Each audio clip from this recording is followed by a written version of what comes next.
nosotros hasta ahora estuvimos afectando el pulmón. Bueno, salgamos un poquito y nos metemos en el espacio pleural, en la pleura. ¿Se acuerdan cuando hablábamos de los componentes del continente y del contenido del tórax normal? Dijimos que la pleura era esa membrana de doble hoja que envuelve a los pulmones. Una hoja visceral pegadita al pulmón y una hoja parietal pegadita a la pared. Entre las dos hojas, un espacio que se llama espacio pleural, que es virtual. En condiciones normales prácticamente no existe. Hay una pequeñísima cantidad de líquido pleural que va a actuar, habíamos dicho, como un lubricante para evitar que las dos hojas pleurales rocen o froten entre sí. Este espacio pleural, virtual normalmente, puede llegar a convertirse, y acá ya nos metemos de lleno en las patologías pleurales, puede llegar a convertirse en un espacio real, y eso es patológico. Y se va a ocupar por dos elementos. Líquido, y vamos a hablar del derrame pleural, que ya vamos a ver ahora enseguida, y aire, y vamos a hablar de esto que está acá, el neumotórax. Por lo tanto, ¿qué es el neumotórax? Aire en el espacio pleural. Mucho más frecuente el derrame pleural, mucho más frecuente que el neumotórax. Fíjense, recordemos esta definición de neumotórax, porque si no, el término neumotórax nos puede confundir un poco. Porque si yo analizo esta palabra neumotórax, fíjense que es como si dijera aire en el tórax. Y en el tórax normalmente tengo aire. En realidad el aire es en la pleura, en el espacio pleural.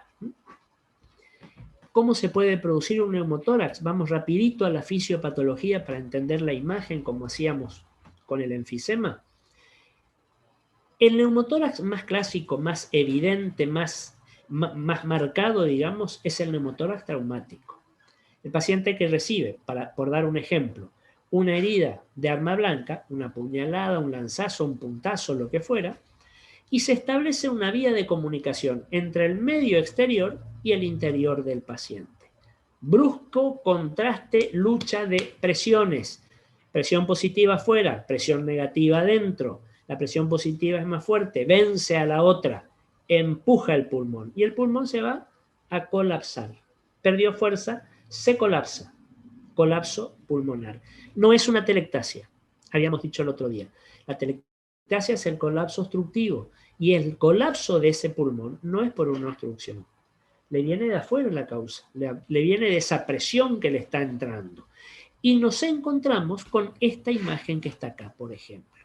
Fíjense esta radiografía de tórax, un hemitórax izquierdo con características normales, no me impresiona nada como diferente, pero miren el derecho, tengo una zona con trama broncovascular y después acá esta línea de puntos me está marcando un límite entre la zona que tiene pulmón o que tiene parénquima y fíjense esta zona que les recorro por acá con el cursor, que es una zona vacía. Acá no hay parénquima pulmonar, hay, les dije hace un rato, hay ausencia de vasos, de vasculatura pulmonar. ¿Por qué hay ausencia de vasculatura pulmonar? ¿Y por qué no hay pulmón? Porque el pulmón derecho de este paciente se está comenzando a chupar, se está comenzando a colapsar por el neumotórax que está por acá. Y esto me va a constituir el signo del muñón pulmonar. ¿Qué es el muñón pulmonar? Ese pulmón que está perdiendo aire y se está colapsando. En la medida que la causa del neumotórax que lo produjera fuera más marcada, más importante, más agresiva, el muñón pulmonar va a ser más chiquito. E inclusive puedo llegar a no verlo, porque se hace tan chiquito y hay tanta tensión en este espacio pleural que ese pequeño muñón va a quedar retraído y escondido detrás del mediastino. Fíjense, acá creo que tengo una imagen que les quiero mostrar, esta que está acá. Este es un neumotórax con todo, característico del libro. Vamos a llamar neumotórax hipertensivo. Por favor, cuando decimos hipertensivo, este término, esta palabrita hipertensiva no tiene nada que ver con la hipertensión arterial, no se confundan, como por ahí suele suceder. Hipertensivo, porque hace alusión a la enorme tensión o presión que está ejerciendo este neumotórax sobre el pulmón. Fíjense acá, qué bien van a ver lo siguiente. Comparen, por favor, partamos al medio. Comparen este hemitórax derecho con el izquierdo de esta paciente.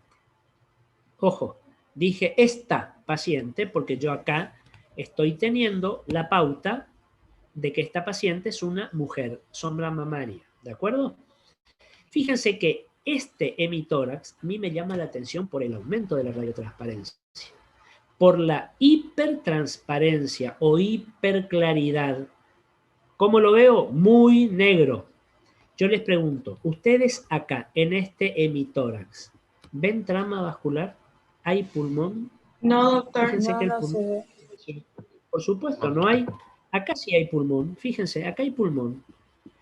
Ahora, en este caso, ¿ven el muñón? Tampoco. Fíjense que no hay muñón, dice. Yo corrijo. No es que no hay muñón. Sí que hay muñón. El muñón es el pulmón colapsado y el pulmón colapsado no puede desaparecer. No es que no hay muñón. No lo veo, que es distinto. ¿Por qué no lo veo? Porque va a estar tan empujado por esta tensión del neumotórax que esa bolsita que quedó convertido en pulmón va a esconderse o se va a meter por detrás del mediastino. Y fíjense el desplazamiento contralateral de la tráquea y del corazón. Estoy viendo un raquis desnudo. ¿Se acuerdan que hablábamos del raquis desnudo? Fíjense el corazón empujado hacia el otro lado, desplazado. Esto aumenta con las horas. El paciente va a tener un deterioro clínico progresivo muy manifiesto. Y recuerden algo, esto es una urgencia respiratoria. ¿Por qué? Porque si no lo compenso a este paciente, el paciente va a entrar sí o sí en un distrés respiratorio que puede ser muy grave para el paciente. Tengo una pregunta de Agustina. ¿El signo del muñón siempre va asociado a neumotórax, doctor? Sí, sí, cuando una condición, el neumotórax sea importante. Generalmente los neumotórax traumáticos, que yo les comentaba. ¿Por qué les digo esto?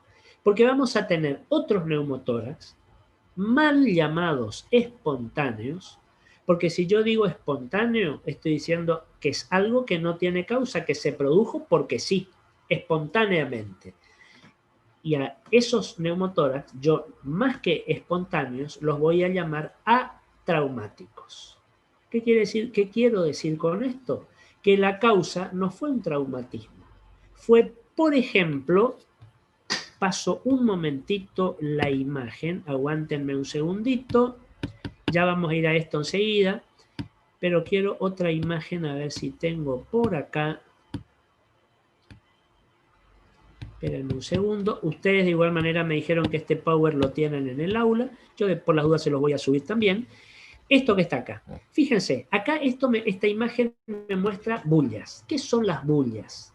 Son cavidades dentro del pulmón con un espacio aéreo hueco, vacío, que tienen paredes muy delgadas, de menos de 1 milímetro. ¿Y esto que dice acá? Asociadas en general al enfisema bulloso. ¿Por qué razón? Porque en un paciente enfisematoso crónico, severo, etcétera, tanto se extiende, se infla ese pulmón que comienza a lesionarse, comienzan a romperse las paredes alveolares y me van a formar estas imágenes adecuadamente con pompas de jabón. ¿Qué característica tiene una pompa de jabón? Un globito, digamos, vacío, que tiene una pared muy finita. Si nosotros tenemos una pompa de jabón y la tocamos, se revienta. Bueno, estas bullas son espacios aéreos, cavidades de paredes muy finas que van a estar en general en contacto con la superficie pleural. En un paciente enfisematoso bulloso. ¿Qué le pasa a ese paciente? Para hacer un neumotórax, ¿hace falta que le peguen una puñalada? De ninguna manera. Ese paciente hace un esfuerzo como puede ser correr un poco, o subir una escalera muy rápido, o levantar algo pesado, o algo mucho más cotidiano, ir al baño y que el paciente sea constipado. Entonces hace una valsalva fuerte para poder evacuar. ¿Qué hace? Cualquiera de estas situaciones rompe las paredes de estas bullas, esas paredes tan finitas, e involucran la pleura visceral, rompen la pleura visceral.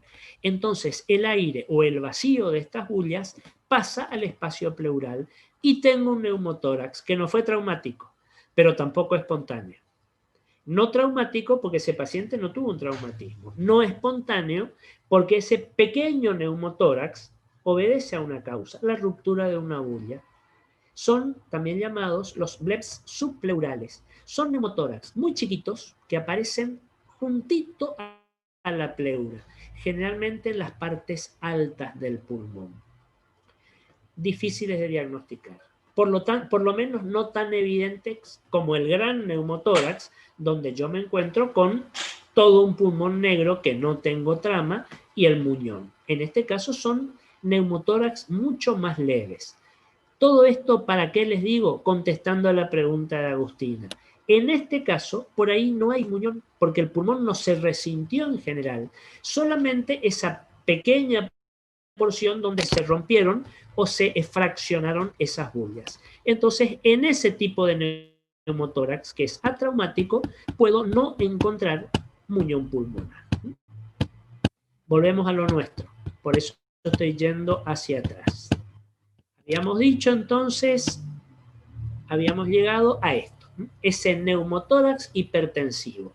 Un hemitórax negro. Un hemitórax radiolúcido, radiotransparente, con ausencia de la trama. Fíjense, antes de pasar, acá tenemos otro tipo de neumotórax también, pero parcial en este caso. Fíjense que acá yo tengo un aumento de la densidad que bien podría corresponder a un proceso fibrótico de este pulmón. Y les pregunto algo, miren el aspecto de este tórax. Fíjense que es un tórax alargado, como que está hiperinsuflado, perfectamente podría ser el tórax de un paciente enfisematoso, bulloso, que algunas bullas se rompieron a este nivel, cicatrizó el tejido pulmonar. Cualquier cicatriz se produce con tejido fibroso, es decir, tejido que ya no es distensible, el tejido fibroso no es elástico, entonces hay una alteración en toda la arquitectura pulmonar.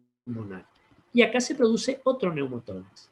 En este caso, fíjense que queda limitado con una línea fibrótica por este proceso fibroso que tiene el pulmón, pero acá hay neumotórax. Fíjense que yo acá no tengo trama broncovascular. También es un neumotórax parcial. Fíjense el aplanamiento de este midiafragma que me hace pensar en la causa enfisematosa de este probable neumotórax. Este es el otro que les mostré y vamos ahora a hablar un poquito, tenemos tiempo todavía, de la otra patología pleural, es decir, el derrame pleural. ¿Qué era el derrame pleural? La ocupación del espacio pleural por líquido, muchísimo más frecuente que el neumotórax. ¿Alguna pregunta hasta acá? ¿Algo que no haya quedado del todo bien explicado o que quieran que lo vuelva a decir? Por favor, tengo el chat abierto. No se queden con dudas. Fíjense esta radiografía. Vamos a trabajar sobre el ejemplo. Una radiografía de tórax de frente de un paciente, sexo masculino aparentemente, no encuentro sombras mamarias, que me dice como título acá, derrame pleural. ¿Qué me llama la atención? Primero, si yo miro esta radiografía, ¿normal o patológica? Por ahí empezamos siempre nuestro camino diagnóstico. ¿Qué les parece? Patológico. ¿Normal o patológica? Perfecto, sin dudas. ¿Por qué es patológica? ¿Qué encuentran de patológico? Para que ustedes me digan patológico. Un aumento de la densidad al lado derecho. ¿El hemitórax derecho o el izquierdo? ¿Cuál está patológico? El derecho. El derecho. ¿Y por qué está patológico? medio inferior. Hay una Opacidad. opacidad, sí, correcto, así como puso acá Facundo también. Una opacidad del hemitórax derecho. Ya a esta altura no hay que aclarar nada. Si yo digo opacidad, estoy diciendo blanco, obviamente. ¿Y por qué? Y porque gran parte del espacio pleural de este hemitórax está conteniendo líquido. Y cualquier líquido, el que fuera, me va a parecer radiopaco o radiodenso en una radiografía. ¿Todos los derrames pleurales van a ser iguales? No, hay muchas maneras de clasificarlos. Uno, por ejemplo, según el grado, según la altura que yo vea el derrame pleural. Cuando a mí me está ocupando, y les paso un segundito a la imagen que sigue, cuando a mí la densidad me ocupa 1/3, como ustedes tienen acá, 1/3 de la extensión de arriba abajo del hemitórax, podemos hablar de un derrame pleural, ya te contesto, Nicolás. Podemos hablar de un derrame pleural leve. Algunos también hablan de grado 1. Cuando tengo la situación que les mostré recién y me ocupa, fíjense, 2/3, un poquito más, de la totalidad del hemitórax, vamos a hablar de un derrame pleural moderado o grado 2. Y cuando me aumenta la cantidad de líquido y me opacifica la totalidad del hemitórax, voy a hablar de un derrame pleural masivo o grado 3. ¿Prestaron atención a algo que les dije cuando yo les hablaba de derrame pleural grado 1, 2, 3, leve, moderado, etcétera? Que siempre les dije que afecta al hemitórax, no al pulmón. Cuando yo presento un derrame pleural en una radiografía, en una tomografía, en lo que fuera, voy a decir que es una patología del hemitórax derecho o izquierdo, no una patología del pulmón.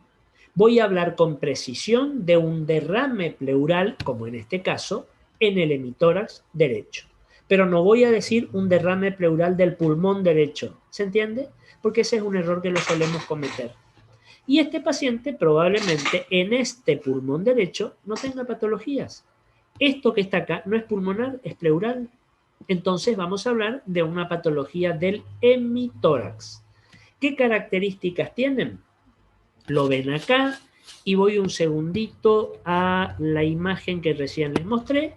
Fíjense, una radiodensidad o una radioopacidad muy opaca, muy densa, la más densa de todos, la más blanca de todos y absolutamente homogénea. Yo acá no veo broncograma, yo no veo zonas más o menos densas, no, veo absolutamente denso. Fíjense que yo, si tengo que describir esta imagen, vamos a ver que por ahí ocupamos dos palabras: velamiento o borramiento. Eso es típico del derrame pleural. ¿Por qué velamiento? Porque es como si yo esta porción de este tórax o la porción de este otro hemitórax la velo, es decir, la cubro con un velo. Si le pongo un velo, yo no veo lo que hay del otro lado.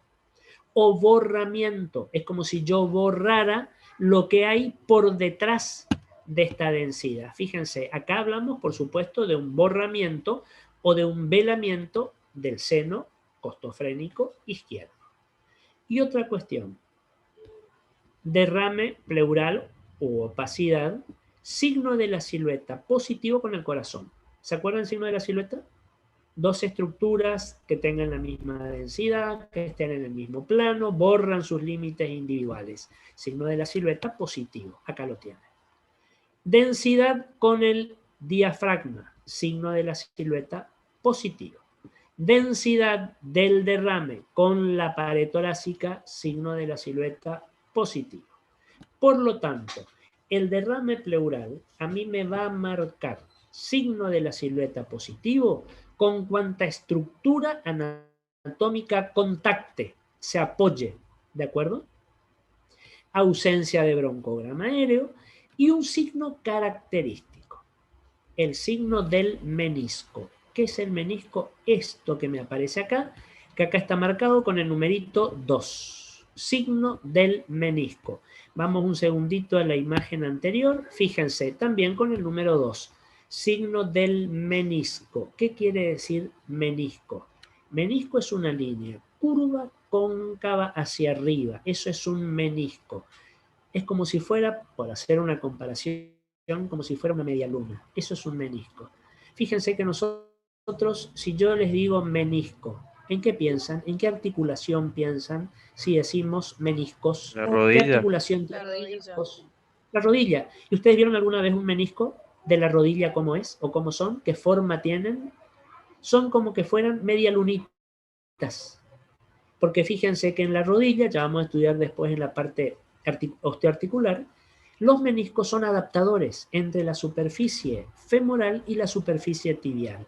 Y tienen esa forma semicurva, como si fueran una media luna. Bueno, acá tienen el signo del menisco, que es el signo característico del derrame pleural libre en todo el espacio pleural. Tengo una pregunta de Nicolás. ¿Sería este un ejemplo de hepatización? Algunos autores utilizan el término hepatización, particularmente. No me parece que sea el más adecuado. ¿Por qué dice hepatización?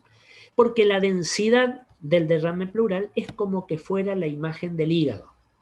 Fíjense que yo por acá tengo el hemidiafragma derecho, no lo veo porque recién les dije, signo de la silueta positivo con el diafragma, pero yo sé que inmediatamente por debajo del diafragma, en el abdomen ya tengo el hígado. Y cuando veamos abdomen, en nuestro segundo módulo, vamos a ver la característica imagen radiológica que nos va a dar el hígado. El hígado lo vamos a ver así como ustedes ven acá esta zona. Denso, homogéneo, porque es un órgano parenquimatoso, tiene estroma, tiene parénquima y es muy vascularizado. Desde ese punto de vista, sí, suelen hablar de hepatización. Pero no nos confundamos, es por esa comparación con la imagen del hígado que normalmente nos da, pero en una radiografía de abdomen. ¿Estamos, Nicolás? Entonces, signo del menisco. El límite entre lo mismo acá, entre el líquido y el pulmón que está por detrás. Y ya lo veo, ya me está apareciendo. Fíjense, hay otros, estos que yo les mostré son los derrames, ya estamos con poquitos minutos, son los derrames típicos, los que les mostré. Hay otros que se los considera atípicos. ¿Qué es algo atípico? Algo que no es común. No les puedo decir algo que no es típico, porque yo no puedo definir algo con el contrario. ¿Qué es algo lindo? Algo que no es feo. ¿Qué es algo caliente? Algo que no es frío. No, eso no es una definición correcta. Cuando yo hablo de atípico, hablo de lo que no es común, de lo que no es usual, de lo que no es frecuente. Un ejemplo es este que está acá, marcado con esta flechita colorada. El derrame intracisural. Pequeña acumulación de líquido en la cisura. ¿En qué cisura? Recordemos, pulmón normal, cisura menor, la que me va a dividir el lóbulo medio abajo del lóbulo superior arriba.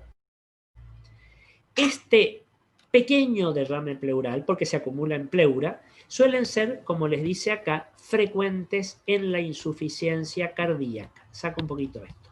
Fíjense, frecuentes en la insuficiencia cardíaca. También se lo denomina, lo van a encontrar como tumor evanescente o fantasma. ¿Qué quiere decir todo eso? ¿Por qué tumor evanescente o fantasma? Fantasma, porque aparece y desaparece. Evanescente, porque desaparece. ¿Qué característica tiene una crema que nosotros nos ponemos y decimos es evanescente? Frotamos un poquito y desapareció. En parte se absorbe y en parte se evapora. ¿Por qué se lo llama así?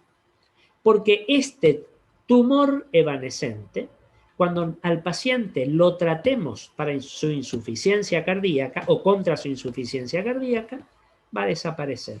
Si fuera un tumor real, no va a desaparecer con ninguna medicación. Habrá que hacer una cirugía o sacárselo. Por eso lo de tumor fantasma o evanescente. Es un derrame pleural atípico y no es frecuente tampoco, pero lo tenemos en cuenta. ¿Qué otra imagen vamos a encontrar de derrame pleural también atípico, del que no es frecuente, del que no es común? El subpulmonar. Fíjense acá. Acá también, pero acá se ve mejor. Subpulmonar, ¿por qué? Porque tiene tan pequeña cantidad de líquido que se va a ubicar, con el paciente de pie, por supuesto, debajo del pulmón, entre el pulmón y el diafragma. Por eso se llama subpulmonar. El líquido del derrame me hace signo de la silueta con el hígado y me da esta imagen que está acá. Fíjense que el hemidiafragma dejó de tener su forma convexa hacia arriba, con su seno costofrénico marcado, porque acá yo tengo una pequeña cantidad de líquido, de derrame pleural. Hay borramiento del seno costofrénico lateral. ¿Tengo dudas? Puede ser, puede no ser. ¿Qué le hago a este paciente con este derrame subpulmonar de pequeña cantidad de líquido? Fíjense que para que a mí un derrame pleural me borre el seno costofrénico, como veíamos hoy, y un poquito más arriba, tenemos que hablar de aproximadamente 200 o 250 centímetros cúbicos de líquido, es decir, un cuarto litro, es decir, el tamaño de un vaso común lleno de líquido. Eso es un cuarto líquido. Esto tiene menor cantidad de líquido. ¿Cómo podemos sacarnos la duda y confirmar la sospecha? Dos cuestiones. O hagamos esto que está acá. ¿Qué es esto? A este paciente que acá le hice la radiografía, estando de pie y de frente, lo voy a acostar, atiéndanme bien por favor, lo voy a acostar sobre la mesa, pero lo voy a poner en decúbito lateral, le voy a pedir que se acueste de costado sobre el lado que yo sospecho que está ese pequeño derrame pleural. Espero un poquito, le doy tiempo a que por gravedad este pequeño líquido se traslade a la pared lateral y acá lo tienen. Le hago una radiografía y fíjense, acá me aparece una línea y una densidad homogénea propia del líquido por abajo. Esto es lo que se llama radiografía de tórax de frente en decúbito lateral. Paciente acostado de costado. ¿No quieren hacerle esto y tienen un ecografista a mano que pueda andar por ahí? Háganle la otra posibilidad. Tomen la otra posibilidad. Háganle una ecografía. Y ustedes me dirán, momentito, la pucha. Decíamos que en tórax, ecografía no. ¿Por qué? Porque el contenido normal y abundante del tórax es aire. Y el aire y el ultrasonido no se entienden. No hay una buena respuesta ecoica. Totalmente de acuerdo. Pero yo a este paciente que tiene esta pequeña cantidad de líquido,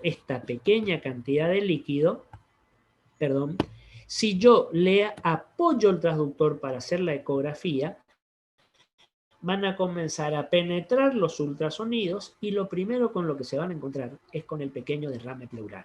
Y el líquido me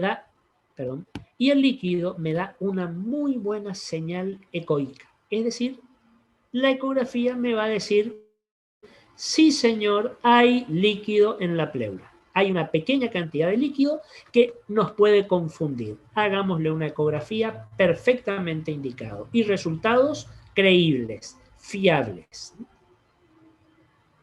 Y una imagen más y terminamos porque ya estamos en tiempo. Un segundito. Quiero ver si era esto. Sí, ya vuelvo. Fíjense esto que está acá. El hidroneumotórax, es decir, la situación también patológica del espacio pleural, pero donde voy a tener a la vez, simultáneamente, aire y líquido dentro del espacio pleural. ¿Cómo voy a llamar a esto?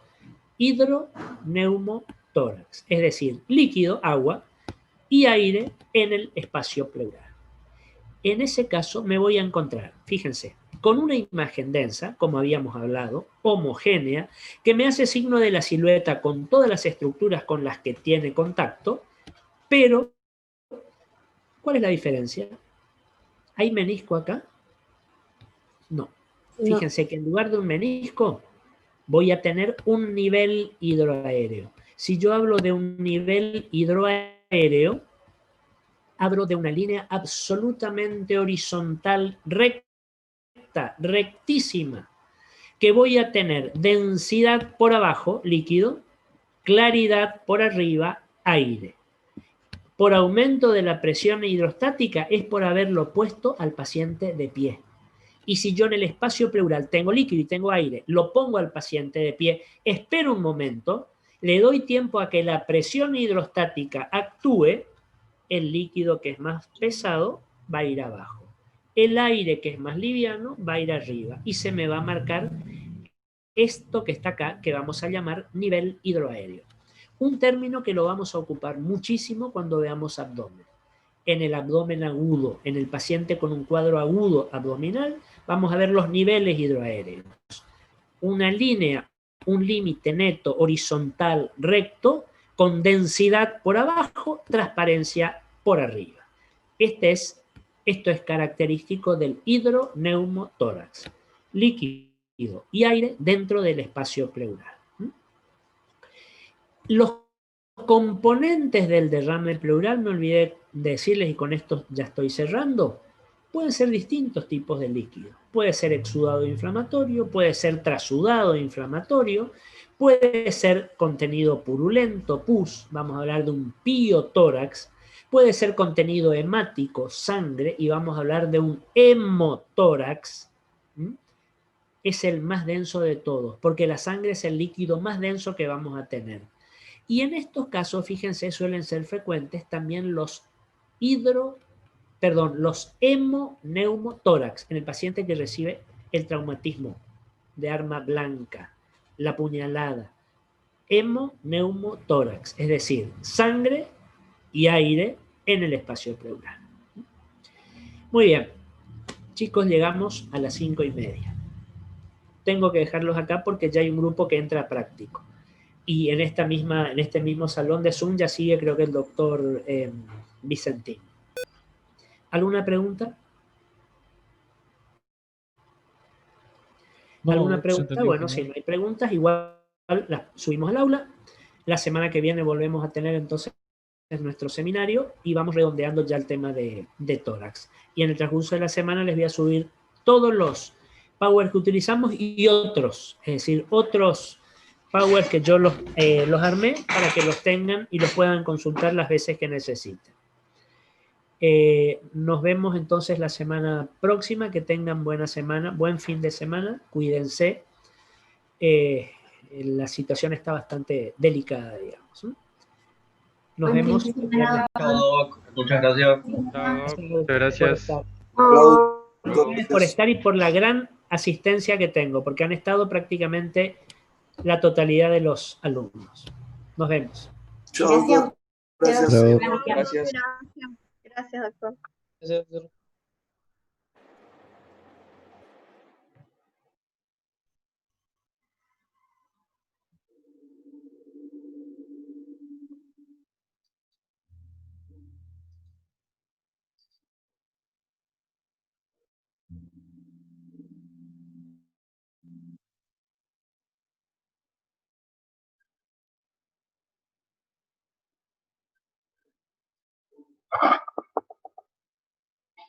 Hola, ¿me escuchan? Miriam, ¿cómo está?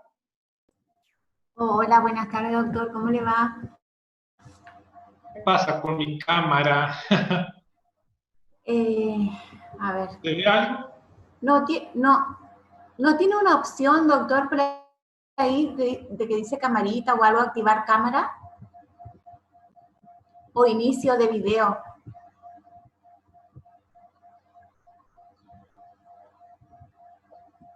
Sí, pero está todo... A su izquierda debe haber una camarita que dice iniciar video, junto al del micrófono, digamos. Sí, ya sé, pero ahí le hago clic, pero me aparece esa imagen celeste de fondo. Arriba como otra línea.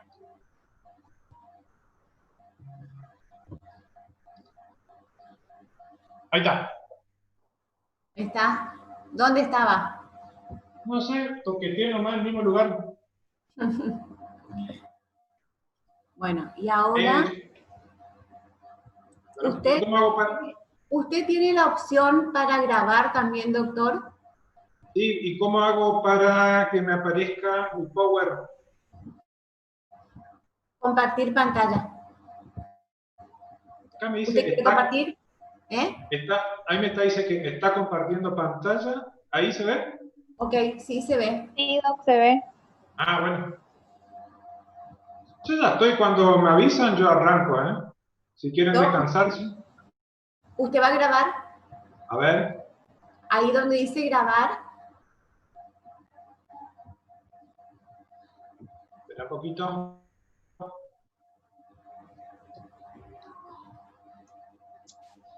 Perdón, Doc, Miriam no le va a dejar grabar por el tema que él no es el hospedador. Exacto. Así me habrá pasado la otra vez. Ah, a ver. ¿Viste que aparece esa imagen ahí arriba otra vez? No sé qué.